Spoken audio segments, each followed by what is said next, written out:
تو وہ آئے ہوئے تھے اور انہوں نے کیا کیا، وہ مجھے بڑے عرصے کے بعد ملے اور وہ بڑے محظوظ ہوئے میری اسٹیمرنگ دیکھ کے، کیونکہ انہوں نے کہا نا بیٹا عید مبارک. میں نے بھی جب عید مبارک جواب میں کہا تو میں اٹک اٹک کے بولا، 1 منٹ لگ گیا صرف عید مبارک کہتے. ان کو اس پہ بڑی ہنسی آئی اور انہوں نے میرا مذاق اڑانا شروع کر دیا. اور آپ یقین کریں ہوتا ہے نا بندہ ایک آدھ جوک کر کے چپ کر جاتا ہے، وہ مذاق اڑاتے گئے تقریباً آدھا گھنٹہ نان سٹاپ. اور پھر وہ مثالیں دے دے کے مذاق اڑا رہے ہیں، پھر کبھی اس طرح مذاق اڑا. اچھا فیملی والے بھی کبھی ٹاپک بدلتے، وہ پھر اس ٹاپک پہ آ جاتے. ایسے ہوتے ہیں نا فیملی میں بڑی ڈیٹ قسم، یعنی آپ ٹاپک بدل بھی دینا وہ پھر اسی ٹاپک پہ آ جاتے. تو وہ بار بار اس ٹاپک پہ آئے اور پھر مذاق اڑاتے اڑاتے. خیر پتہ کیا ہوا اینڈ میں کیا ہوا، میں وہاں سے محفل ہی چھوڑ کے چلا گیا چپ کر کے. میں نے کہا یہاں پہ تو اس ذلت سے موت اچھی، میں تو یہاں سے نکل جاتا ہوں کیونکہ I am the target of all jokes. ہر بندے کی تو سیلف اسٹیم پہ تو چیز ہوتی ہے. میں وہاں سے اٹھ کے نکل گیا، میں چلا گیا، میں اپنے کزنس کے ساتھ کھیلنا شروع ہو گیا.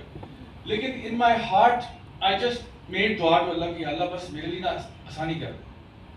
مطلب میں نا کبھی کبھار میری بھی بس ہو جاتی ہے، ٹھیک ہے میں نے اپنی چمڑی بڑی سخت کر لی ہے اور میں نے دماغ میں بھی سوچ لیا جو کہتا ہے وہی ہوتا ہے اور ساری باتیں ہیں، میں نے اپنے آپ کو ٹف بھی بنا لیا.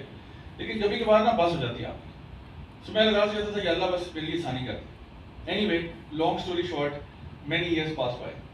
میں اب یونیورسٹی میں آ چکا تھا اور اب تک تو میری آپ کو پتہ اسپیچ بھی ٹھیک ہو چکی تھی اور ڈبیٹس کمپٹیشن وغیرہ میں نے جیتنا بھی شروع کر دیے تھے. بلکہ میں نے جیسے ہی میں سین پہ آیا تھا، لائک جس سال میں نے دوستوں کو بولا تھا کہ اس سال سے مجھے ڈبیٹس میں ڈالو، میں نے اسی سال سے کمپٹیشن جیتنا شروع کر دیا تھا. تو پیپل ور سو سرپرائز کہ کل تک اس کو بولنا نہیں آتا تھا، آج یہ ڈبیٹس جیت رہا ہے اور نیشنل لیول پہ ڈبیٹس جیت رہا تھا.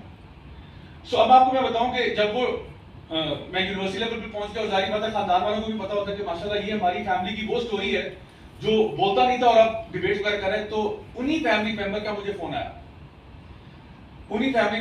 فون آیا، many years later when I was I think around 25 years old.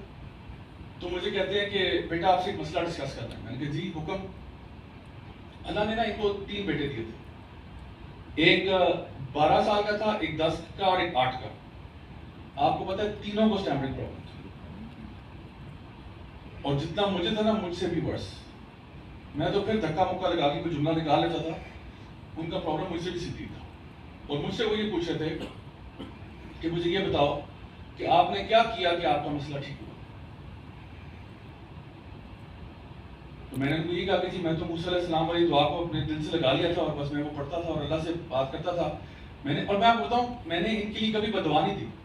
آپ کو لگتا ہوگا کہ میں کوئی اس طرح کا بندہ نہیں ہو جو لوگوں کو بددعائیں دیتا ہے، آپس کی بات ہے. میں کہتا ہوں اللہ کے سپرد ہے ہر معاملہ، اللہ تعالیٰ بہتر جانتا ہے.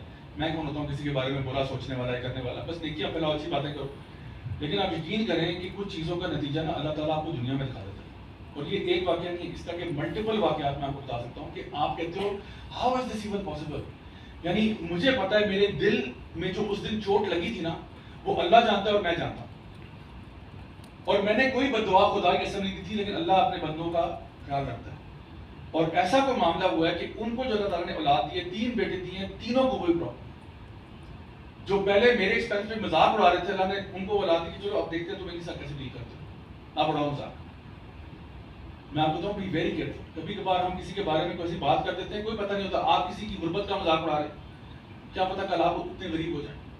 کبھی کبھار ہم کسی کی صحت کا مذاق اڑاتے ہیں، کبھی ہم کسی کے رنگ کا مذاق اڑاتے ہیں، کسی کی شکل کا، کسی کی ہائٹ کا، کسی کے ویٹ کا، کیا پتہ آپ کے ساتھ یہ معاملہ ہو جائے. تو میں آپ کو بتا رہا ہوں